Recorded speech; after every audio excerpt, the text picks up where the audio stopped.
Hello Airhead lovers and welcome back to Airhead Barn. In our previous episode we showed you how to upgrade the brakes of our R75/7 to the modern ones, and today I'm going to deal with the same brake system and try to install it on our lovely R80ST. I hope you will like this episode. Compared to the last one, hopefully we won't need to modify any part of a bike, and system should be just bolt on, and hopefully it's going to be fairly simple. Please stay tuned.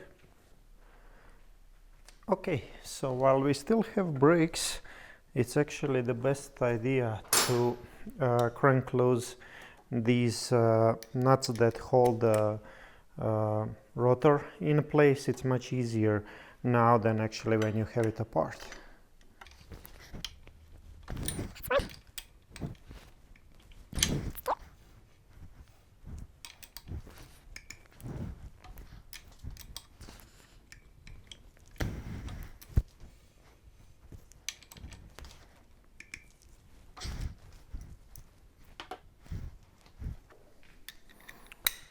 Okay, now we are going to proceed just to loosen these nuts for the caliper. Okay, now we are going to take the wheel off. Other parts can be loosened with the wheel of the bike.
Okay, before we start removing the rotor, one thing that I would like to mention here is that our ATST came with Brembo brakes, and I completely rebuilt those brakes, and I did not find them lacking. They were pretty good brakes. I mean, they could not be compared, of course, to modern brakes, but still I was really confident. I had I could use only 2 fingers to have enough brake power out of those, and I can say that I was quite happy with them. The reason why I'm doing this modification, this upgrade actually, is because I was able to, when buying brakes for R75/7, I was able to score essentially 2 calipers and rotors, what I would pay for only 1 rotor and caliper. And then I said, okay, it's just another adapter that I need to purchase, and I'll have a modern brakes on our ATST. So I'm going to give it a try to see what kind of result I get with that. It's, as I said, you don't need to modify anything. It's bolt on. If I'm not happy, I can always return to the original. On the other hand, R75/7 was completely different story. So even though those brakes were also rebuilt properly, I definitely found them lacking like a normal stopping brake power. AT brake are just made for probably like 60s and 70s, and that traffic in today's modern world, those brakes, in my opinion, just for safety reasons, should be upgraded. There are many people that like to keep them, and you know, it's not for everyone, but definitely that's something that I would essentially always do. Okay, so let's proceed with removing this rotor.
Okay, we can definitely save this rotor.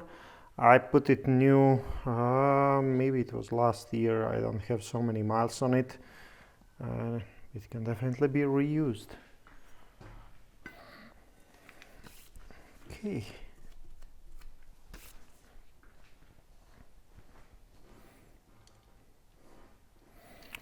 This is the hot adapter that came with a kit and that we are going to install now.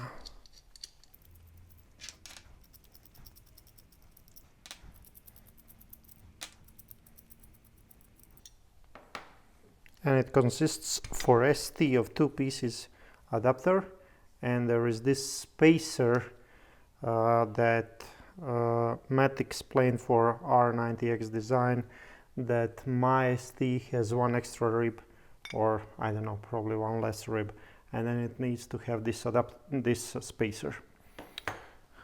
Okay.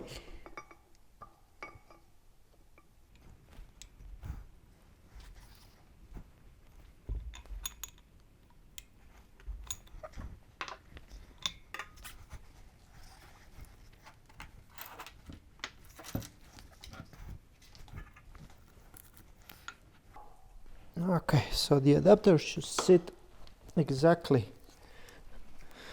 It's really precisely machined. And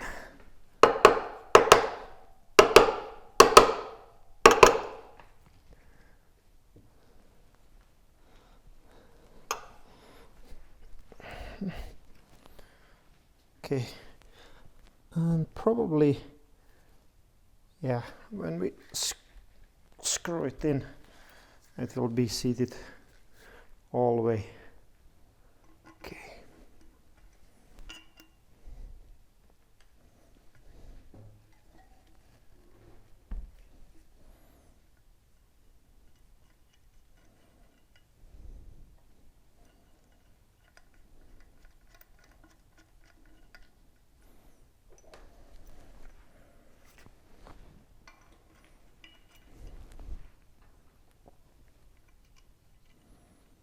So for the adapter, you want to use original hardware, or you can buy a new one, but it's not provided in a kit.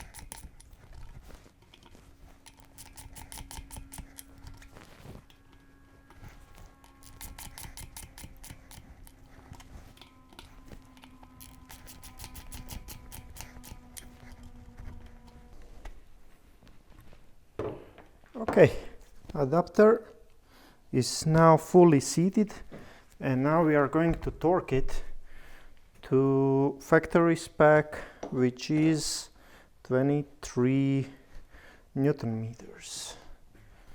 Okay.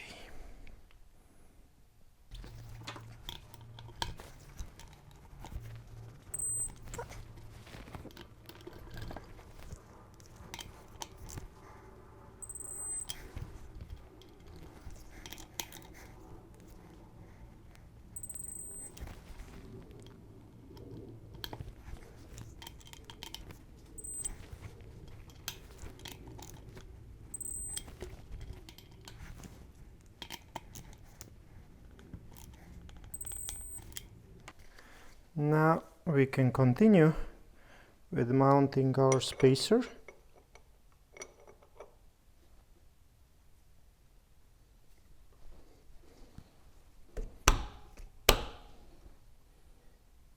Okay. And on top of spacer goes rotor. Just like that. Okay.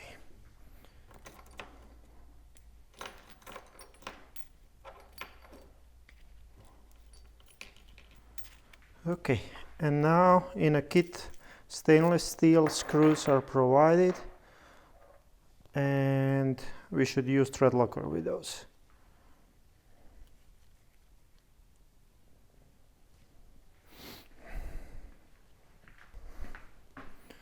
Blue is medium strength, and that's what we are going to use here per instructions.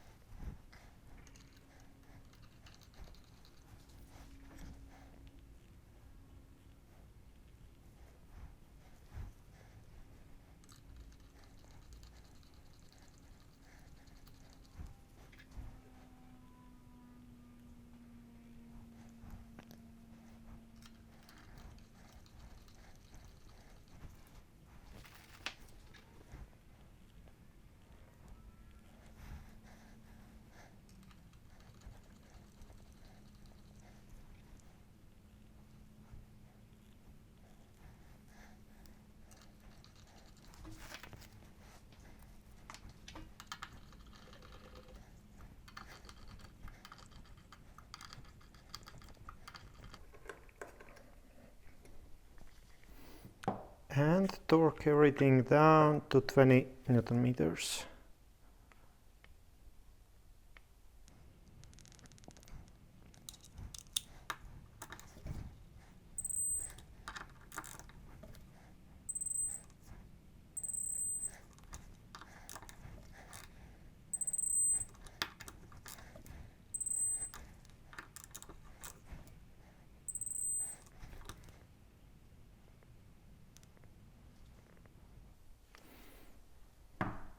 Okay, and with that, rotor is ready, and when we do the rest, it can be placed back on a bike. Now we can basically, while we are still here at the table, we can focus on calipers. Okay, so here I have this Benio screw with new washers, and this stays like that. Essentially what we can do is insert the new pads. Whenever you are these are basically new rotors. Whenever you are changing rotors, you should change pads. Okay.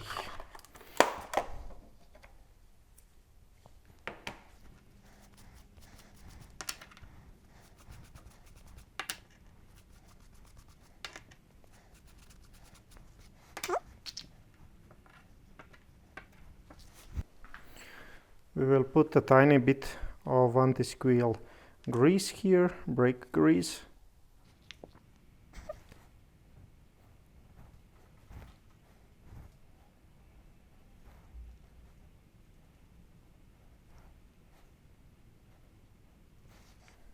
That should be enough.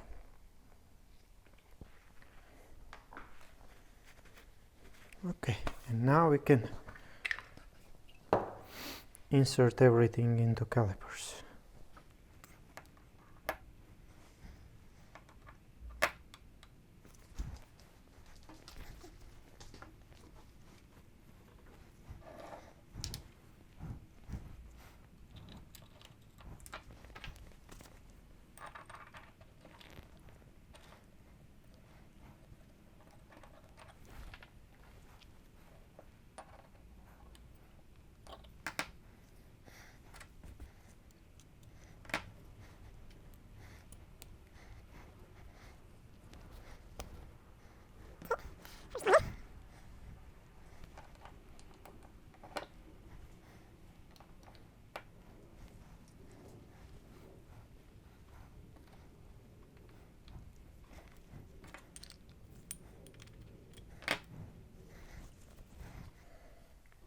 Make sure that pads are nicely spreaded.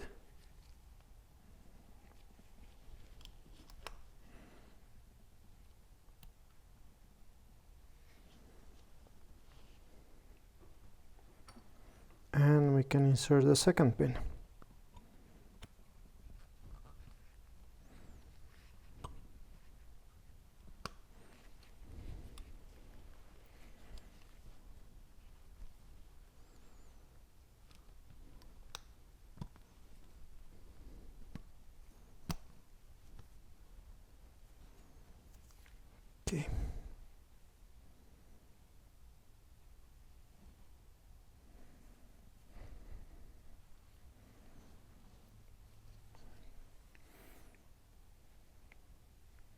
There it is.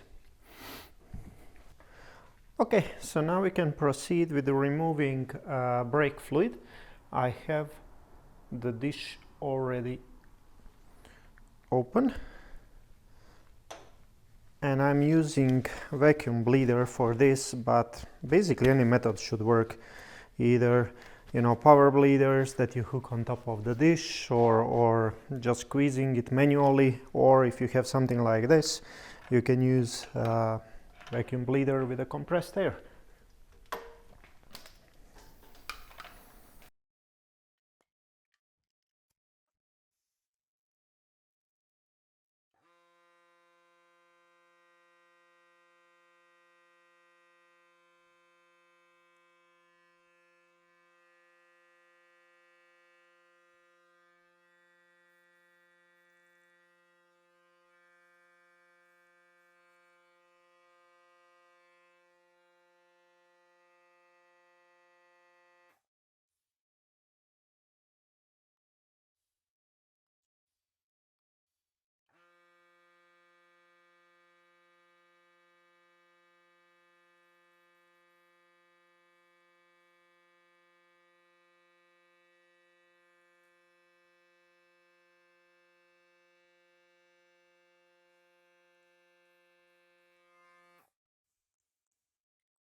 That should be it. At this point we can remove calipers.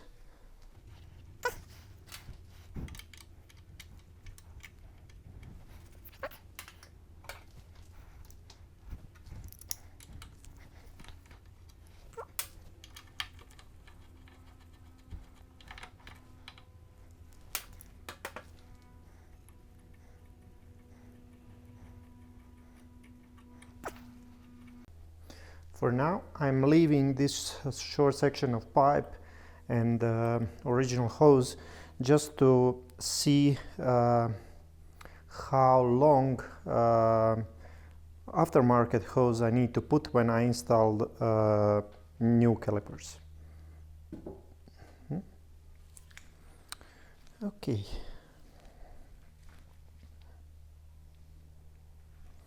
This is the adapter that we are going to use, and this one looks exactly the same essentially on both sides.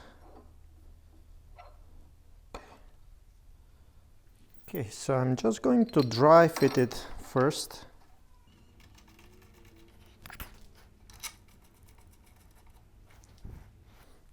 And then calipers go like this.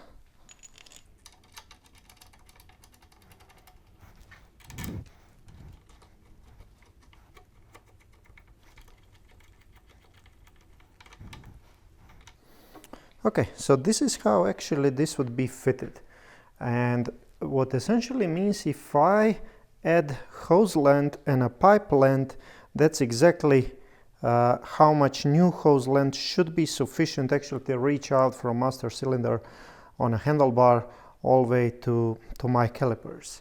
And now I can basically take things off, remove pipe and the hose, and measure that length that I'm going to provide to Matt from RX90 design. You can also purchase you know, kind of custom brake hoses at Golfer probably sells them, Spigler, and maybe even some other brands. I'll go with the Matt from RX90 design, who actually provided this beautiful adapter.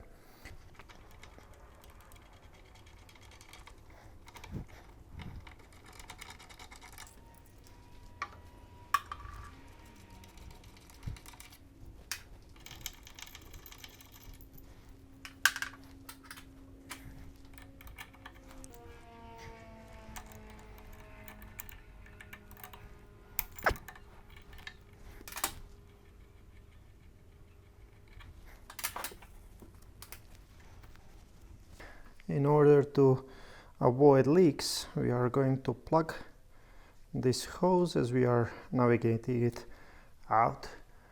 Okay, at this point we will remove this hose. basically measure it and order the custom one for this brake setup that we have, and then we will go and put everything back together. So as we are waiting for our custom hose, brake fluid hose, to arrive, I use the time to balance the wheel, and now we can proceed with the calipers installation. So first what we are going to do is we are going to mount this bracket or adapter for caliper.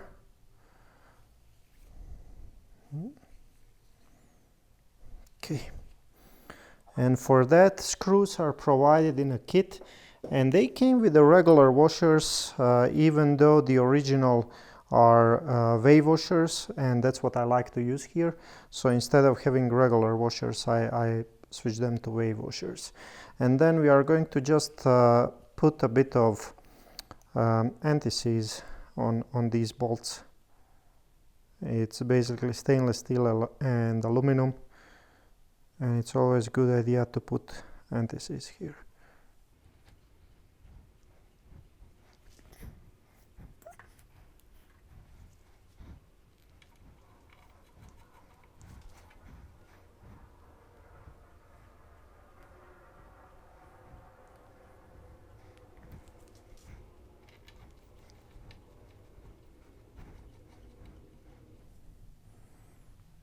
Okay, and then you torque this adapter to whatever you use to torque your original calipers, and in my case that's 35 Newton meters.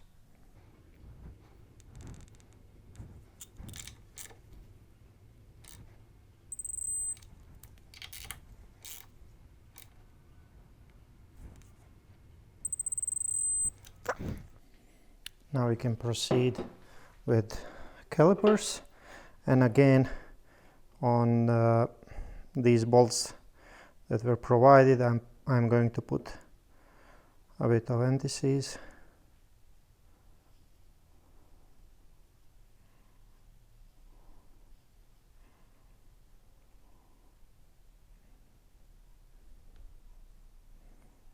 It helps definitely later when you want to remove them. That's one.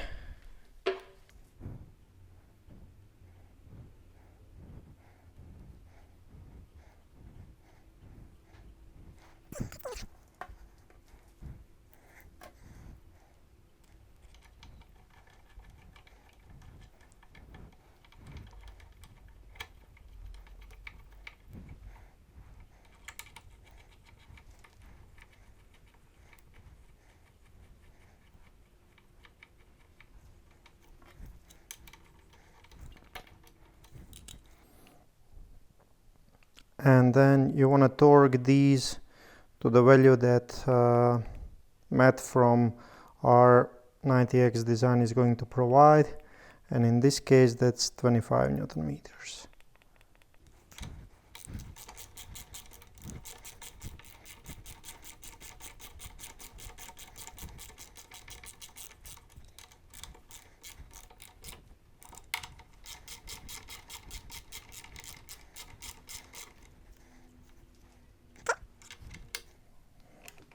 It's just snug, and we are going to torque it once when we have a wheel installed.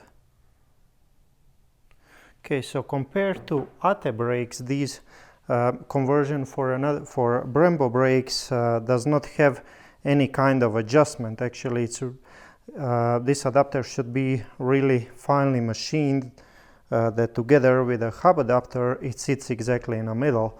ATE conversion was a bit different, where you have that eccentric shaft that you need to rotate in order to have rotor in the middle of the calipers. So that should be easier in this case. So let's insert the wheel inside. Okay.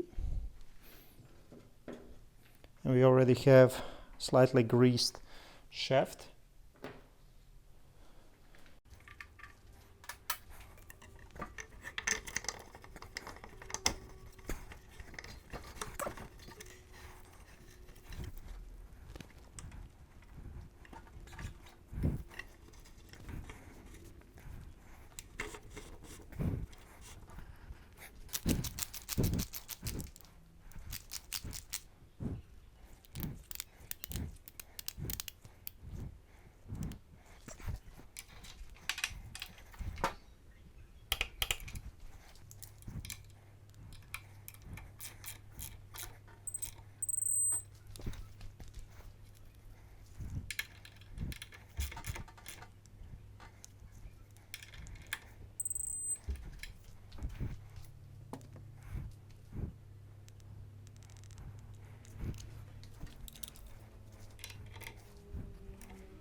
Okay, that's it for now, and we will continue once when we have when we receive our hose. Okay, fellow riders, our brake line is back, and we can proceed with this interesting conversion of OEM Brembo brake 2-pot into modern 4-pot Brembo brake system. But before we actually install the brake line, I basically noticed that my rotor is not sitting exactly in the middle between calipers. It's actually moved more toward the center of the motorcycle, which means that we would need to introduce some kind of additional spacer on a hub side in order to move that rotor a bit outside. Measurement of that gap is not simple. Basically, filler gauges are just too thin to measure that, and what I used is essentially a piece of wood. This can be from the ice cream, and then you make it tapered, and then you stick it inside between rotor and caliper on one side, and repeat the same thing on the other side. Since this is wood and very soft material, calipers are going to make indentations here, and that's what you can measure.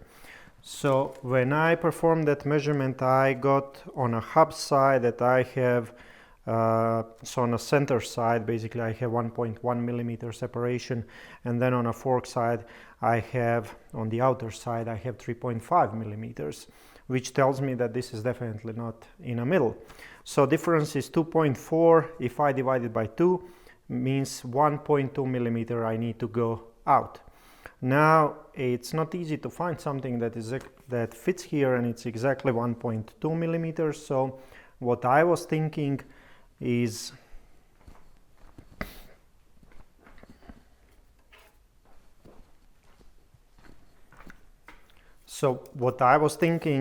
to use these like ring washers that came from R75/7.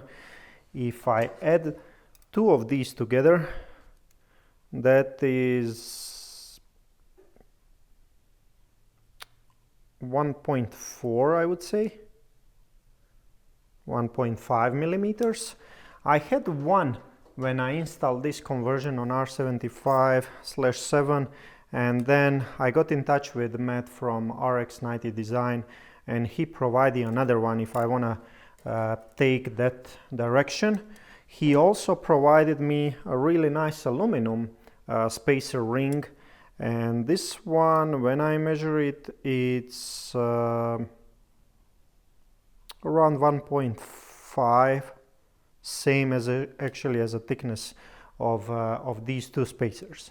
So it's not going to be exactly the 1.2 that I need, but it's going to be pretty close, and it's going to work for me because of this rotor is floating rotor, and then calipers are 4-pot, so on the both sides there are basically pistons, and they can adjust if you have some slight offset. That shouldn't be, those 0.3 millimeters shouldn't be an issue here. Okay, so now we will basically need to remove wheel again and mount this spacer.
So after putting that spacer and mounting the wheel back, I checked by bare eye, and rotor seems really in the middle, and then I took a measurement and it was below 0.2 millimeter difference between, you know, left and right side, and I think that's pretty good result. I'm very happy with the achievement with that additional spacer.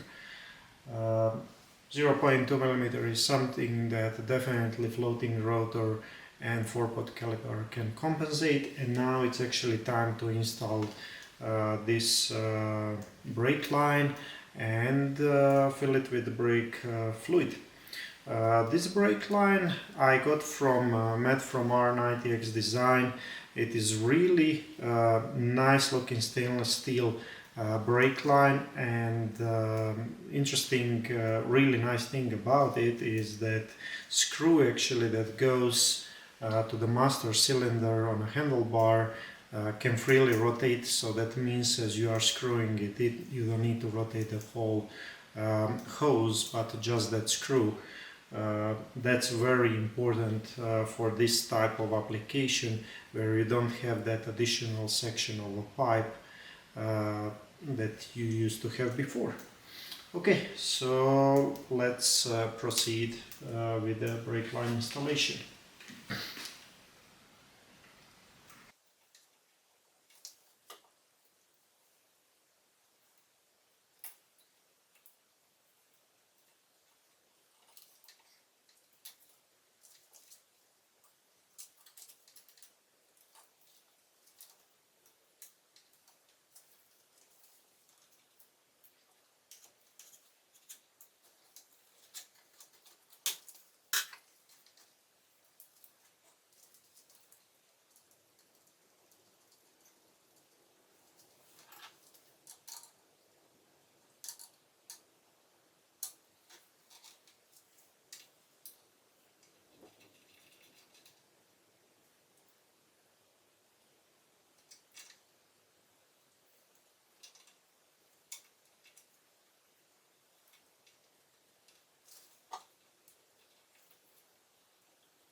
Okay, so now we can first check if there are any leaks in the system. I'm going to put a pressure of maybe 7.5, same as we did for R75/7, and see if it leaks anywhere.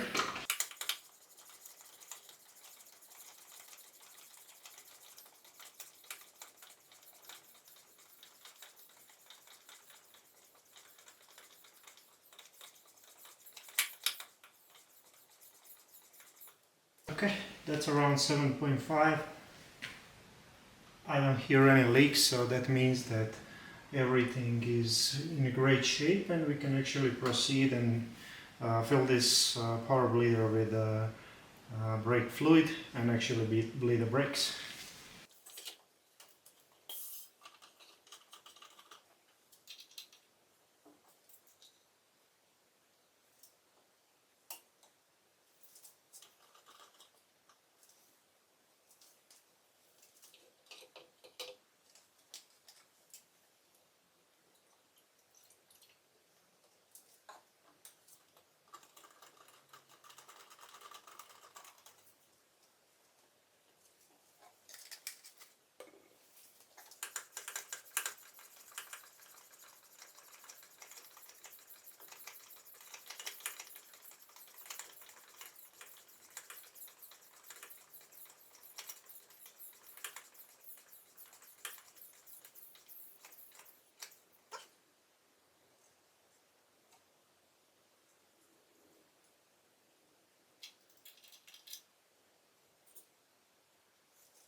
Okay, I don't see any more air bubbles coming out, which means that system is properly bleeded.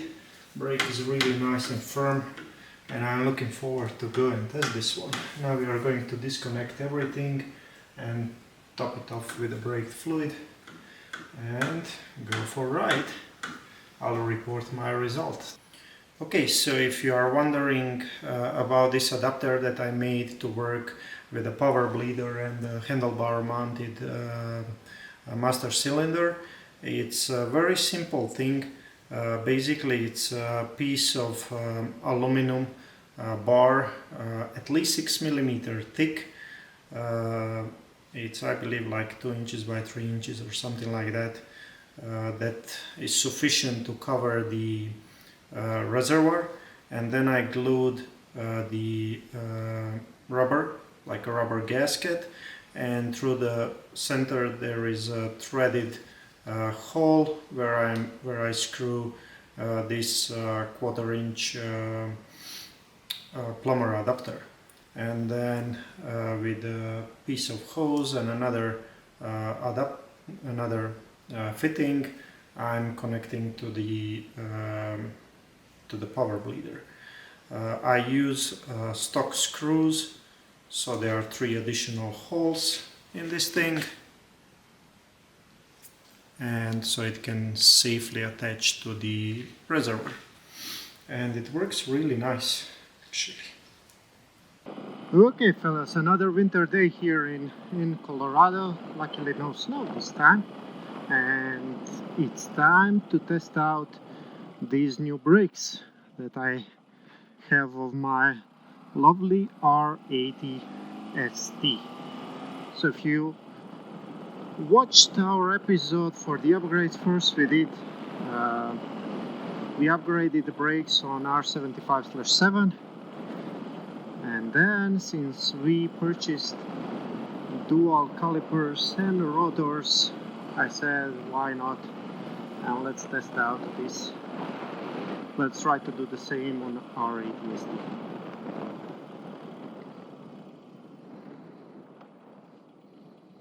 And first impression, these brakes are fabulous. They are amazing. Not that original Brembo brakes were that bad, like the brakes, they were okay, but these are definitely 3 classes up. This is amazing. These brakes are terrific.